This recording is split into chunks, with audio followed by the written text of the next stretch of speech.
Dear students, today we are going to discuss about the importance of Kannada cultural and literary practices.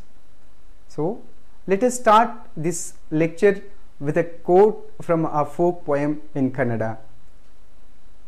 At break of day, whom do we pray?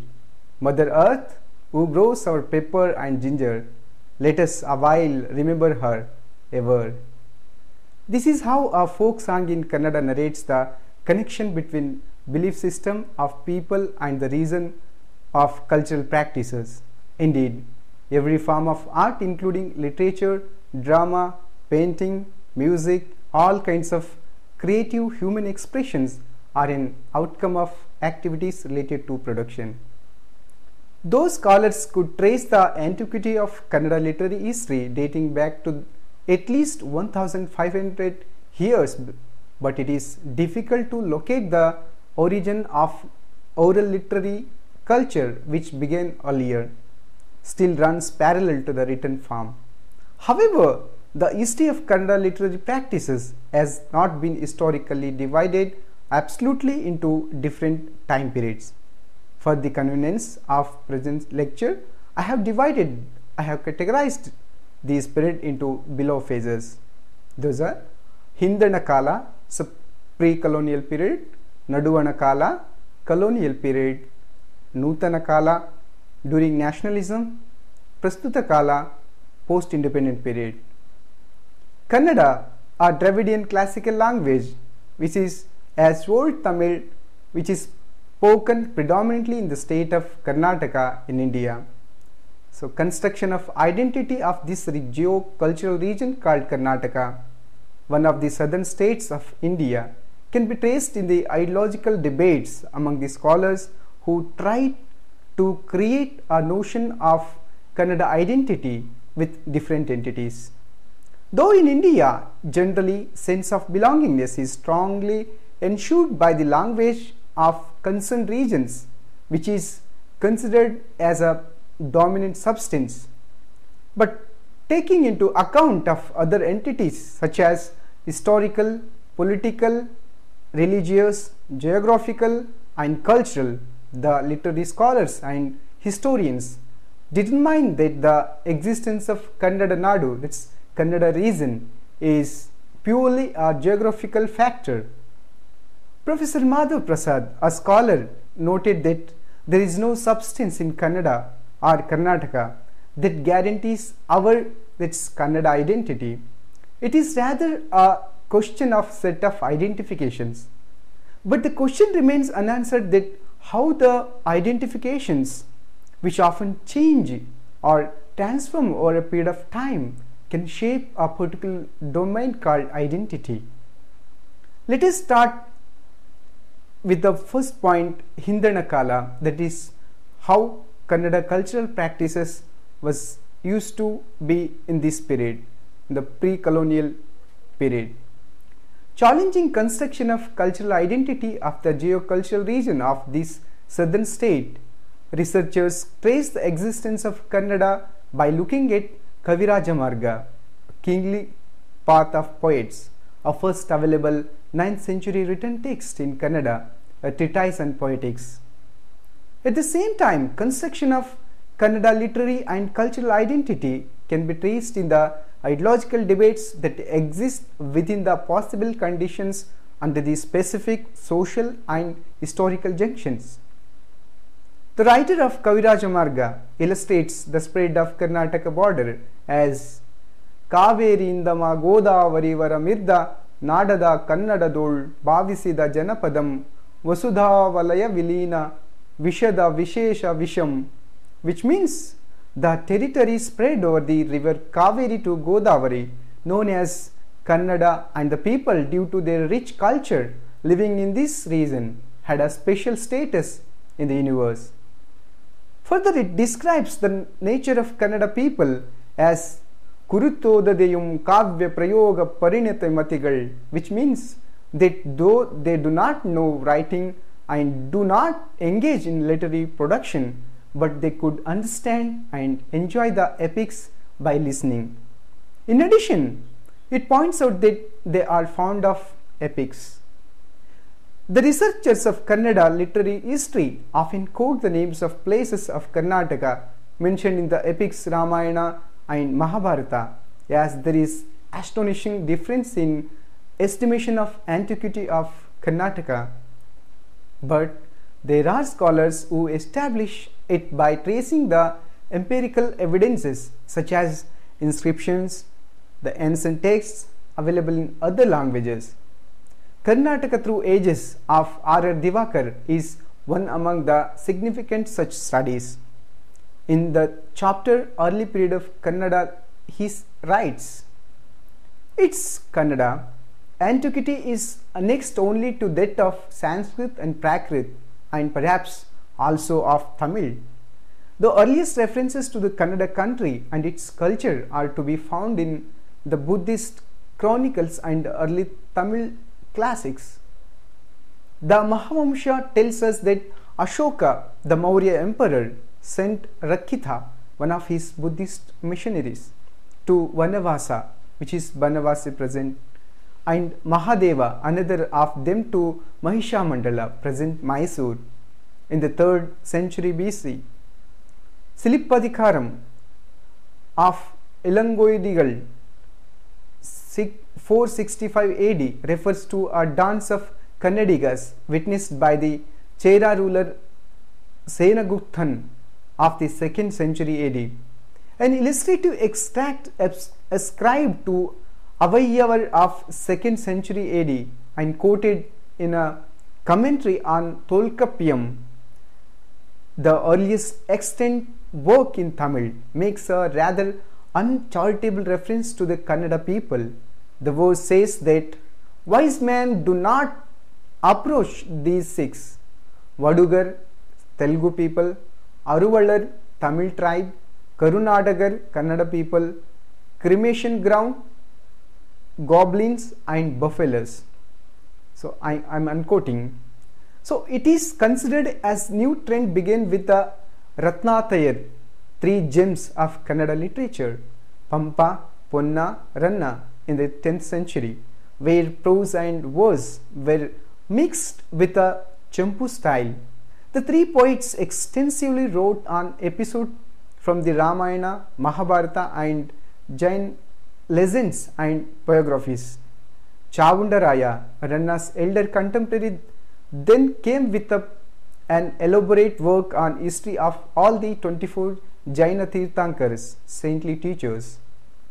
The Chola king of Tamil Nadu got too aggressive around the 12th century and fought wars. This meant a lean phase in literary activities except for the works of few writers like Nagachandra, known for his Jaina Ramayana, the Jain poetess Kanti, the grammarian Nagavarma II, who wrote Karnataka Bhasha Bhushana in Sanskrit Sutras, and Krittivarman and Vrittavilasa.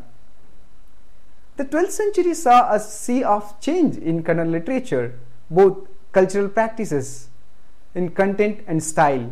What caused this? The growth of Veerashaivism, which was essentially a revolutionary in approach. It de-recognized untouchability and saw women as equals. It liberated Kannada from the clutches of Sanskrit. The moving spirit behind this movement was Basavanna, who was a minister in the court of Prince Bijala. His vachanas, which can be called prose poems, have their mournings in folk literature and folk culture, and yearn to liberate man from the bondage of untruth and ignorance. That's what in one of his vachana he writes, Ivanarava, Ivanarava, Ivanaravanindenisadireya, Ivanammava, Ivanammava, Ivanammavanindenisaraya, Kudala Sangamadeva, Nimma Manaya Maganindenisaya, he writes. They seek to provide happiness here and elsewhere. Allama Prabhu, Akka Mahadevi, Channabasavanna, Madara Channaya, Siddharama, Madiwala Machaya, Dohara Kakkaya, etc. with other Vachanakaras from the lower castes. And the middle phase of Kannada literature saw the power of Puranic Hinduism over Jainism. A very distinct phase of writing began in the second half of the 12th century in the Veerashaiva phase with Basava's Vachanas. There was a spate of writers like Harihara, Raghavanka and Kereya Padmarasa writing fervently about Shaiva in the 12th and 13th centuries. Rebellion against the orthodox rituals came from the brilliant poetess Akka Mahadevi, a harbinger of Bhakti poetry. The giants too weren't idle all these while. They composed legendary stories of various Tirthankars. In all, the 13th century was chock full with poems, literary criticism, grammar, natural sciences and translations from Sanskrit. After Basavanna, the great influence on Kannada literature was Harihara, who used an innovative form called Ragale. His Basavaraja Devara Ragale and Nambiyannana Ragale are the examples of this genre. His nephew Raghavanka introduced yet another form of poetry called Shatpadi, and apart from Somanatha Charite and Siddharama Charite, and his Harishchandra Kavya is considered to be a masterpiece. The 16th century saw Veerashaiva poets of extraordinary merit. Sarvagna, a Vairagi in that he had no settled home and no religion, wrote Sarvagnana Padagalu in Vachana, songs of Sarvagna style. This work is really a compendium of wit and wisdom. Nijaguna Sivayogi, who was a ruler, saint and scholar, wrote Viveka Chintamani, an encyclopedia in Kannada. Dasakuta or the Vaishnava movement was led by Purandara Dasa, who is also considered the father of Carnatic music. Through his Kirtanas, he propounded the Dvaita philosophy and gave an impetus to Bhakti movement.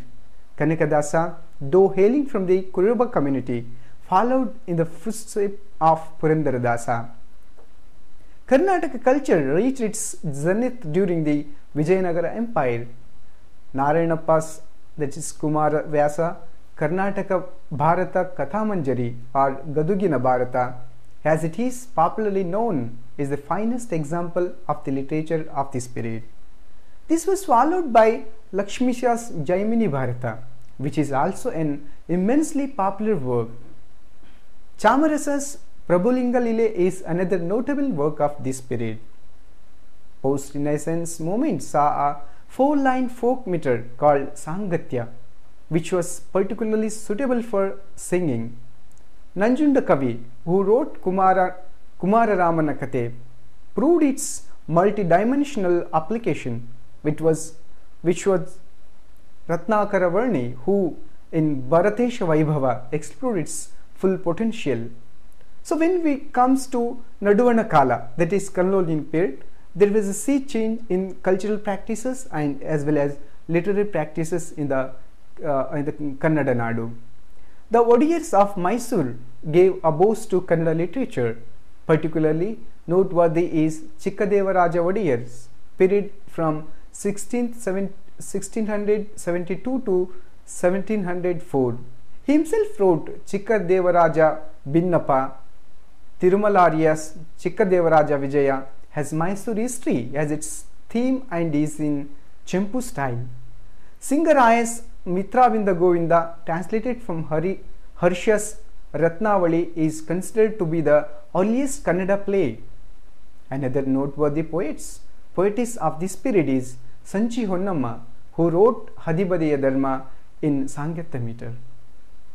Kannada literature took a strong Hindu bend with the orthodox Vijayanagara kings, 14th and 15th century. Some eminent names were Bhima Kavi, Padmanaka, Mallanayar, Singaraja and Chamarasa. The Bhakti movement also affected Kannada literature in this period. The Ramayana, Mahabharata and Puranas were translated afresh using the folk meters Satpadi and Ragale.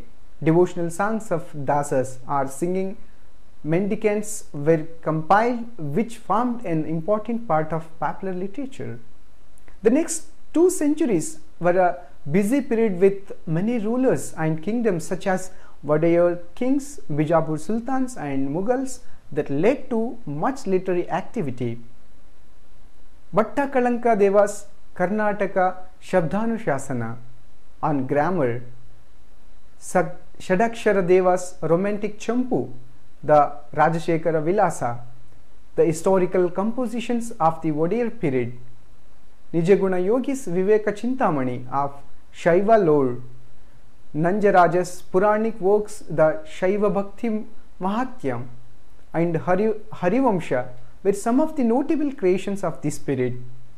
The popular Yakshagana dramatization of Puranic tales with much singing was an innovation of the late 18th century. A good mass of folk poetry thus came to be written. Sishnala Sarif was a saint poet, philosopher and social reformer of this period who composed moral poems in Kannada called Tattvapada form. He is recognized as the first ever Muslim poet in Kannada literature. Sishnala Sarif was known to compose poems as per the situation and sing them to spread the messages across. Though he never penned down his compositions from the word of mouth, quite a few of them have been passed on to the next generations. All his works are in colloquial Kannada language, that is called Dharwad Kannada, which is the northern part of Karnataka. The ideology of Karnataka as a concept of nation in its modern form was a historical development starting from the last decade of the 19th century, elaborated by the intellectuals and historians of the early part of 20th century. By introducing printing machines and print culture into the vernacular languages in Indian states, the Christian missionaries too caused for the spread and growth of Kannada consciousness in Karnataka as well. A systematic historical study of Kannada literature, culture, language and its cultural practices by the Christian missionaries and European scholars as well as Kannada scholars helped Kannadigas to imagine their past and appreciate their cultural awakening. Some scholars termed it as cultural renaissance of Karnataka. So when it comes to another period of Kannada cultural practices, that is Nutana Kala, during nationalism and post-independent period. So during 19th century Western style education, Christian missionaries who depended upon the local language to circularize their gospels and ultimately the arrival of printing press incredibly sped up the development of modern period in Kannada literature. A well-known Christian missionary, Herman Mogling, had published the first ever Kannada newspaper named Mangaluru Samachara. Herman Mogling had published the first ever newspapers as well as Kannada texts. Mogling has also had gone ahead to publish Kannada classics, a series referred to Bibliotheca Karnataka during the period of 18th century to end of the 19th century.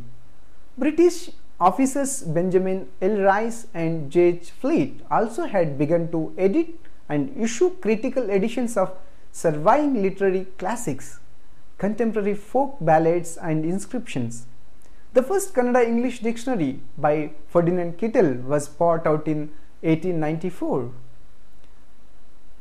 Mummadi Krishnaraja Wadayar continued the tradition of his predecessor. Kempu Narayana's Mudra Manjusa deserves a special mention. Wadayar also started the Raja's English School in the year 1833, and this along with the expansion of missionary activities increased the Western influence on Kannada literature and cultural practices. Chamaraja Wadayar's period saw a new era in Kannada literature. M.S. Puttana's Madidunnu Maraya, D.V. Venkatachalaya and Dr. B.V. Venkateshesha's detective stories like Parimala and Arindamana Sahasagalu, Galaganatha's social and historical novels Kittle's dictionary, Cha Vasudevarya's Balabhode belong to this period. Muddanna's Ramashvamedha is an epic episode in prose. This has a tinge of modern writing. Translated novels by B. Venkatacharya and Galaganatha, mostly historical, made a deep impact on readers.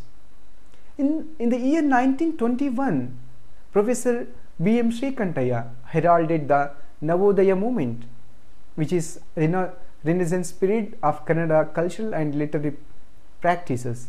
His English Geetagalu was a free rendering of some great English poems. Around this period, and unknown to him, K.V. Puttappa, known as Kuvempu, had switched over from English writing to Kannada, and culmination of his work was Sri Ramayana Darshanam, which is a Gnanapith award-winning text written in blank verse. Puttappa's social novels such as Kanuru Subbamma Hegadati and Mallegalalli Madumagalu are equally well acclaimed. Among the works of this 30s, D.V. Gundappa's Mankutimana Kagga stands out as a zevel. It is considered to be unique in the sense that it contains ethical principles, philosophic truths, and experiences of life.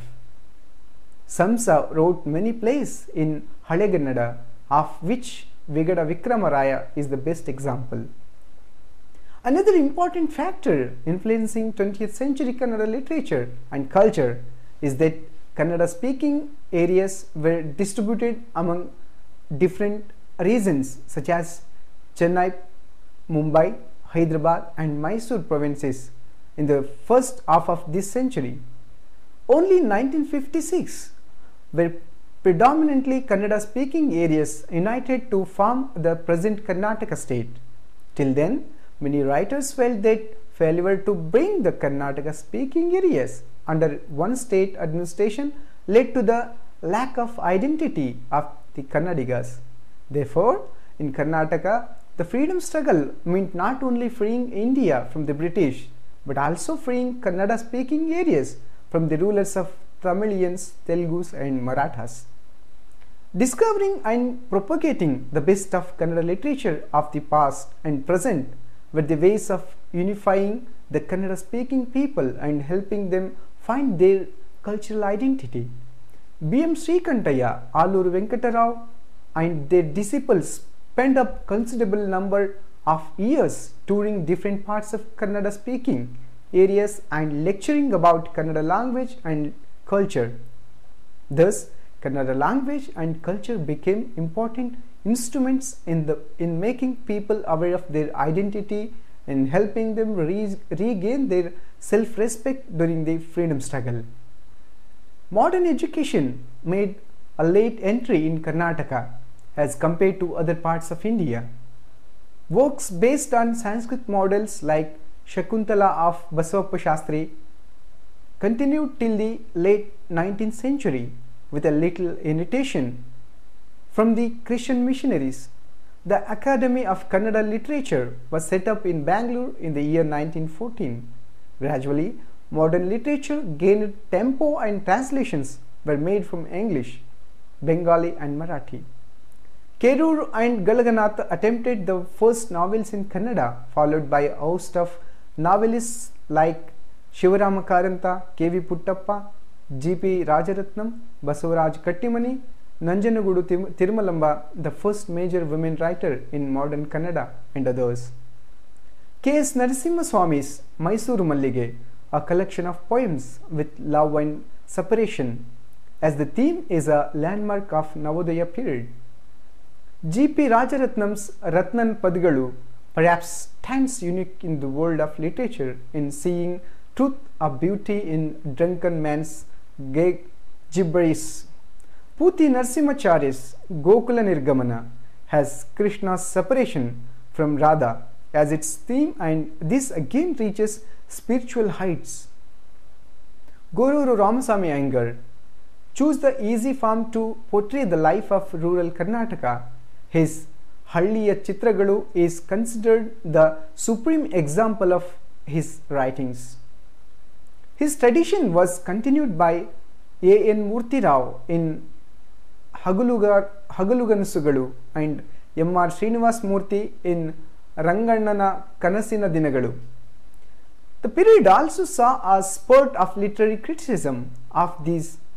T.N. Srikantaya's Bharatiya Kavya Mimamsa is considered to be a classic. A.R. Krishna Shastri nurtured a whole generation of writers through Prabuddha Karnataka, a periodical brought out by the Kannada Sangha of the Central College and later shifted publication to Mysore University.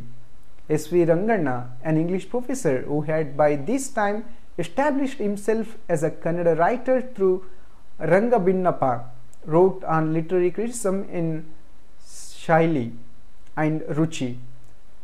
V. Sita Ramaya's output varied from Hana Prapancha, an economic treatise, to Pampayatre, a travelogue. To a host of writings from poetry to literary criticism, R.S. Mugli wrote Kannada Sahitya Charitre, succinct and balanced history of Kannada literature. The short story too made its advent with Panja Mangeshwara Rao and Masti Venkatesh Iyengar. A new trend in drama began with the use of colloquial language. Poetry too wasn't left behind. B.M. Srikantaya took Kannada poetry to great heights with innovations like the blank verse. Literature in Kannada today is a big enterprise. With bustling centers like University of Mysore, the Karnataka University Dharwad and Kannada Sahitya Parishad of Mysore. As the Navodaya period mounted towards its summit, the Pragatishila progressive movement headed by novelist A.N. Krishna Rao, also recognized as Anakru, gathered up considerable thirst in the early 1940s. This school primarily inclined towards being a leftist, debated that literature must serve as a tool of social revolution, considered the Navodaya to be the result of aesthetics too straight-laced to be of any social significance. During the 1950s, even as the Pragatishila integrated back into the Navodaya stream of thought, yet another new modernist school of writing named Navya came forth, as if in a cyclic motion, though formally ushered in by V.K. Gokak, Vinayaka Krishna Gokak, a major writer of Kannada and English languages, winner of Jnanpith Award, with his Navya Kavitegalu, modern poems in 1950. In reality, it was Gopala Krishna Adiga who best illustrated the distinctive spirit of the movement. Poetry and later the short story became the most efficient and valuable medium of expression of the Navya movement, always considered an integral part in modern period of Kannada literature. The most spectacular and extravagant in a symbolic sense playwrights from the modern period in Kannada literature include Girish Karnad, P. Lankesh, Chandrasekhar Kambara, Chandrasekhar Patil, H.S. Shivprakash. Girish Karnad's Tughalak successfully tries to delineate brutality included by idealism gone off beam. It is interesting to note that except U.R. Ananthamurthy and Girish Karnad, all of the 5 of the 7 Jnanpith awardees in Kannada, Kuvempu, Dara Bendre, Shivaram Karanth, Masti Venkatesh Iyengar and V. K. Gokak have been writing since the Navodaya period. Dara Bendre won the award primarily for Nakutanti, a metaphysical poetic work, but his popularity is based more on his writings drawn from folk culture. Shivaram Karantha's writings range from encyclopedia to novels, essays, drama, poetry. Marali Mannige is oft-mentioned novel, but Bettada Jiva, Chomanadudi and Mookajjiya Kanasagalu are also noteworthy. His works mirror the cultural ethos of Dakshina Kannada. Masti Venkatesh Iyengar is primarily noted as short story writer. His Channabasava Nayaka and Chekadev Rajendra are historical novels dealing with degeneration of monarchy. And Subbana is a long story which reaches metaphysical heights. Vikru Gokak began as a Navodaya poet, but his magnum opus is Bharata Sindhu Rasmi, which seeks to find answer for the modern man's dilemma in ancient epics. Significantly, Anantamurthi's Bhava also seeks inspiration from traditional wisdom. As earlier moments failed to address the different issues in their writing, the oppressed groups such as lower castes, Muslims and women started coming into the different forms of creative expression that led entire Kannada cultural sphere to undergo a kind of vibrancy for the first time in its history. Dalit and Bandaya are the two most social and literary radical movements in the mid-1970s in Karnataka. Dalit writers are mostly from untouchable castes. Bandaya is the movement of young leftist writers. Both schools of writing had expressed anger towards several forms of social and economic exploitation. So Karnataka has a rich heritage of art and culture. From time immemorial, this place has been the origin and the culmination ground of Indian classical music and other forms of arts. Folk culture has its roots in this state, and the art forms have heavily borrowed from them. By utilizing the medium of performing arts, artists convey the various traditions and customs of a particular community. Stories from epics are also portrayed on stage. The performances are eye candy because of the vibrant costumes and makeup. Narrators are an inseparable part of these performances. Performing arts have always been a medium to educate people. Through these art forms, twin purpose of education and entertainment was achieved.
So let us look at the different folk dances of Karnataka.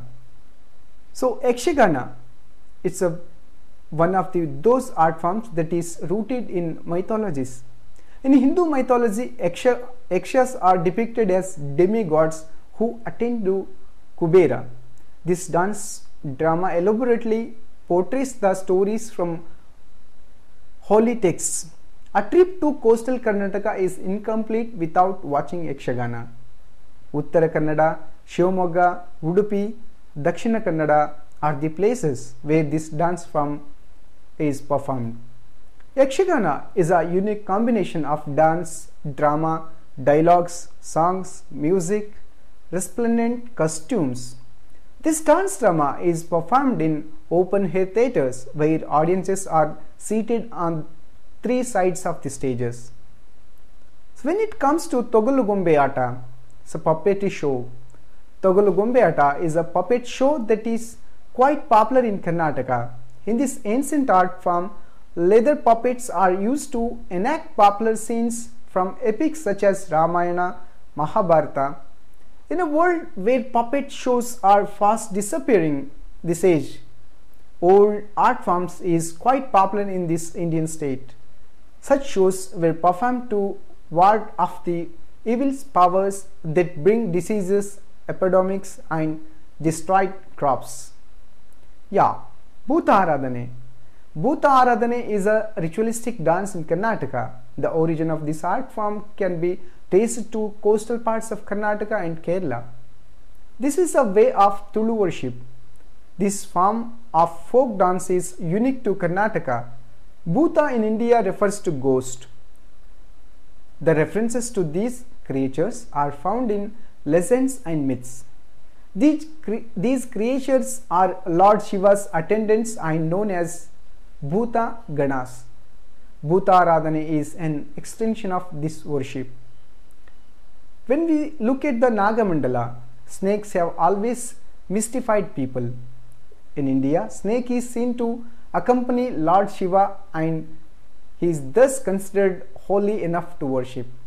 Nagamandala is a folk art of worshipping snakes and is prevalent in Dakshina Kannada and Udupi. The beats and movements of the dance are quite attention grabbing. While worshipping the serpent, the dance too depicts the slithering movements of the snake. This exotic performance is a treat to watch as the dancers are dressed up like serpents. Fear and ignorance about snakes also play a major part in this worship. Dollu Kunita. This is also drum dance that is quite popular in Karnataka. Dollu Kunita is accompanied by singing. This is performed by men of shepherd community, that is Kurba. Strong acrobatic movements, drumming and synchronization are the features of this performing arts. Other than this, there is another ritualistic dance called the Puja Kunita. There are very few dances that are accompanied only by instruments. Puja Kunita is thus unique in its own way. Karadi Majalu. This is a popular form orchestra of North Karnataka region. It is performed during various auspicious occasions and in processions. The Karadi or Karade is a percussion instrument that is used in the orchestra. It is a palm-sized cymbal that produces metallic sounds which the Shehnai is used to produce the melody. Krishna Parijata is a folk theatre that depicts legends revolving around Lord Krishna and Indra. Though there are many theories related to Krishna Parijata, but the most popular one is that of Krishna waging war over Indra. The two lords fell out over Parijata tree that came out of the ocean of existence. The entire chain of events is performed through this dance drama. Then Jaggalige Kunita. This is a folk art of the Hubballi Dharwad region, particularly of the Bayhatti village. It is performed on occasions such as Yugadi and Holi. Jaggalige is essentially a percussion instrument made of a bullock cart wheel with buffalo hides wrapped around. On this said occasion, the village folk roll out the giant instruments and march in an impressive procession. The entire performance is directed by a chief choreographer who himself uses a much smaller percussion instrument called the Kanihaligi, which is made of clay and covered with calf hide. The performance usually involves a group of about 15 people. Then Bullock Atta. This is performed by the Kodava men in front of an oil lamp in an open field. The men hold the Chavari yakfur in one hand and the Kodava short sword Odikkatti in the other while performing this dance. Many regional variations of this dance exist. Sometimes performers dance only with the Chavari without the use of the short sword. When the short sword or the Odikkatti is also used, it is called Kattiyata. The Dudi, an hourglass shaped drum, is used to provide the rhythm for the dance. Then Viragase. It is a dance form prevalent in the state of Karnataka. It is a vigorous dance based on Hindu mythology and involves very intense, energy sapping dance movements. Viragase is one of the dances demonstrated in the Dasara procession held in Mysore. This dance is performed during festivals and mainly in the Hindu months of Shravana and Kartika. Hagalu Veshagararu, day actors. Hagalu Veshagararu are a group of itinerant actors of Karnataka. Some populations of these artists are native to Andhra Pradesh also. These artists are masters of the art of miming and their performance are extempore. No formal stage or facility is used. The artists move from place to place and pitch in tents in places where they offer to perform their show. So when it comes to classical dances of Karnataka, there are various forms of dances like Bharatanatyam, Mysore, Kuchipudi, etc. are the main classical dances here. Most of these dances are still learned by people with great zest. All these dances have different music, beat, movements, themes and costumes.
तकिट जनुत पगद पनि the पदनि तग पगद नि तग धनि तनि तनि the पदनि the पग पग पद नि धनि तनि तग पगद ताम तकिट तनि तनि द तं तकिट पग पद पद नि धनि तनि मधुरम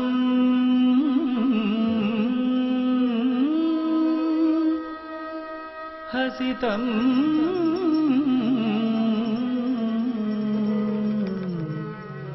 मधुरम्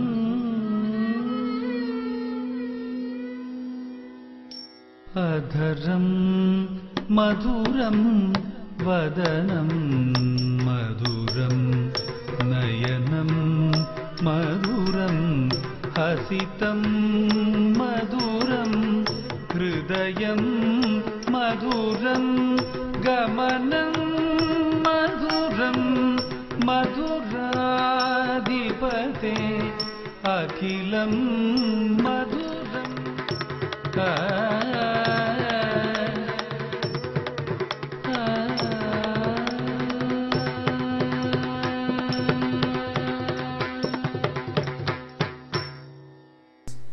Some of the biggest names in Indian dance hail from these schools of dancing.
Let us see at the flora and fauna of the state. In Karnataka, the wildlife is well taken care of. This is the reason why animal world is at its best in the state.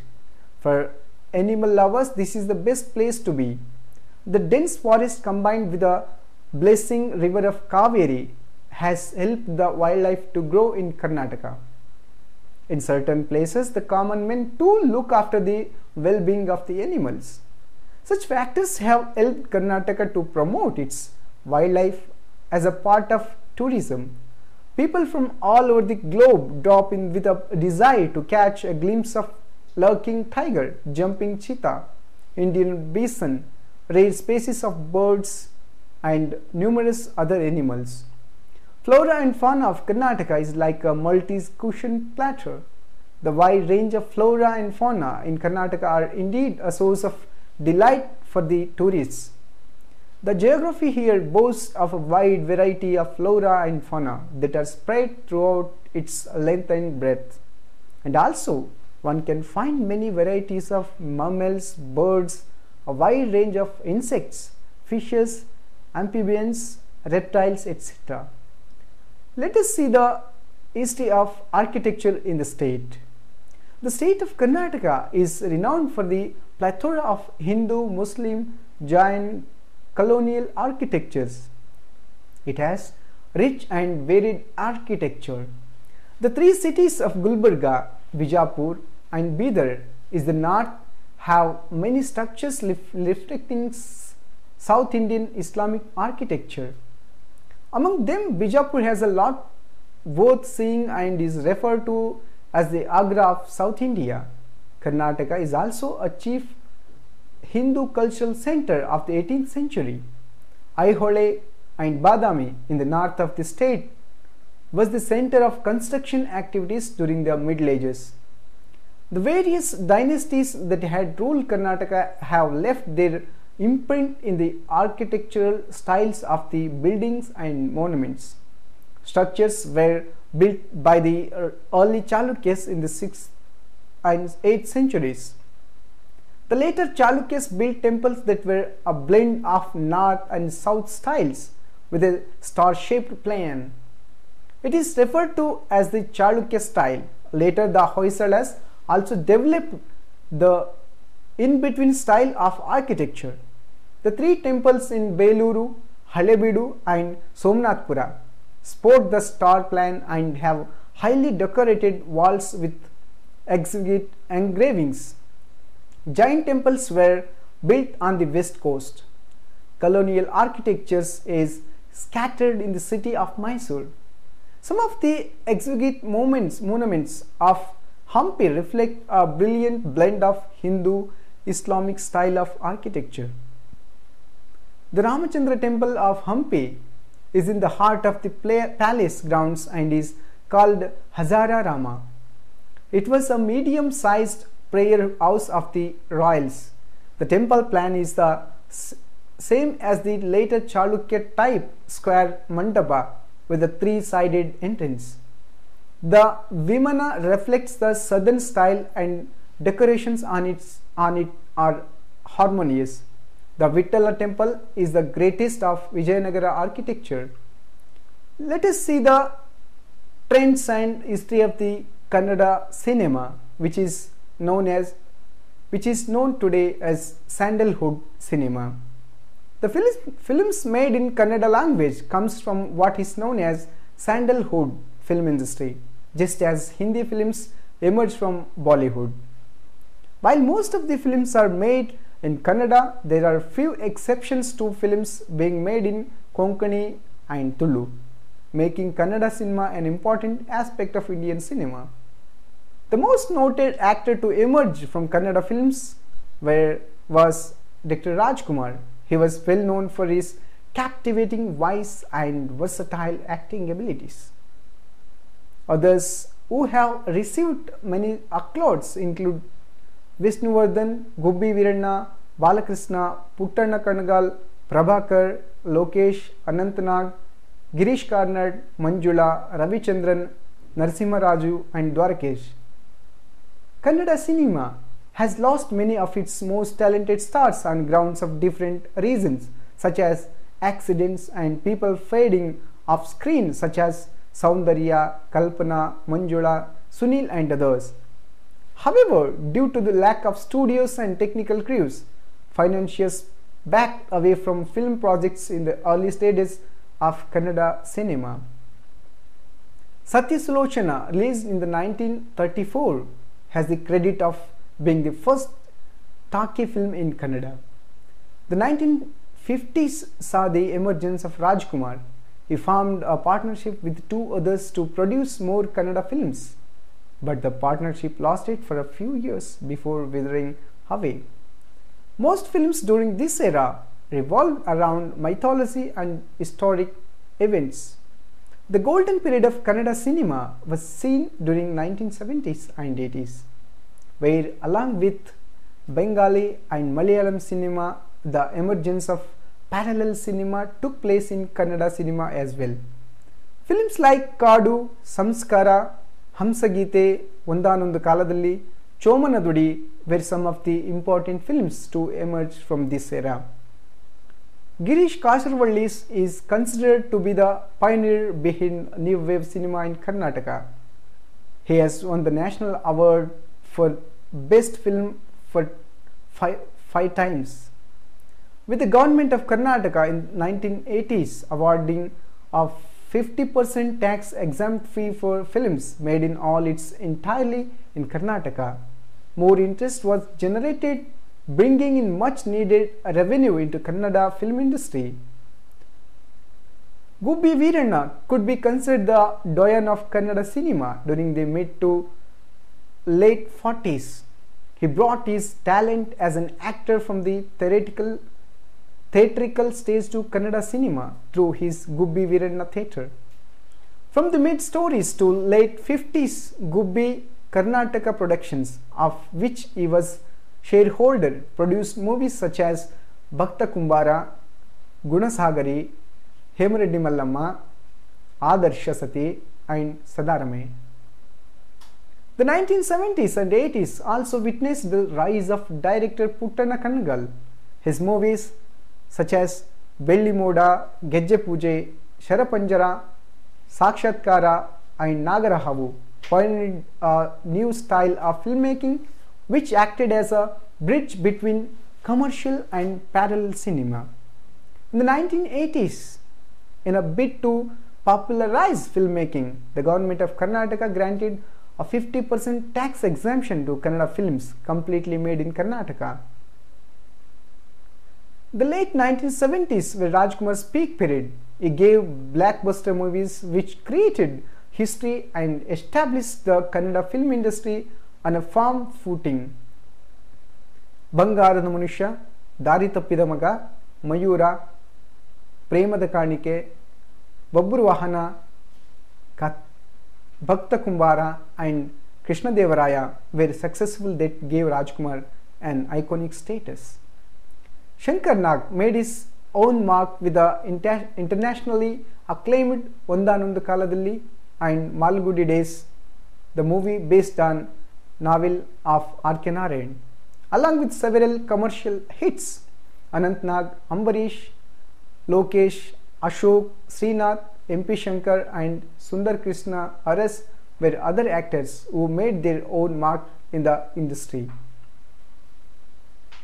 Let us conclude this lecture with few questions and doubts. That is a tentative conclusion. Unfortunately, even though Kannada society has contributed some of the great thinkers and philosophers to the Indian philosophy, but there is a complete silent what maintained as for the contribution of lower caste indigenous yogis is concerned. Especially during the 19th century, they had to lose the battle where the old view of upper caste as social hierarchy was continued. 1. Apparently, the whole cultural or literary history of Kannada had been studied merely either considering text, author or religion as a base. As D.R. Nagaraj points out that in this period, the anti-caste social philosophy became the official slogan of Indian nationalism, but it was unable to address complex caste factors in different spheres that led other kind of social race in the later period. He writes, as the very cultural paradigm of the nationalist epoch did not accept the lower caste cosmologies. So, with these different points, let us conclude this lecture with the doubts and the questions in a tentative conclusion. Thank you.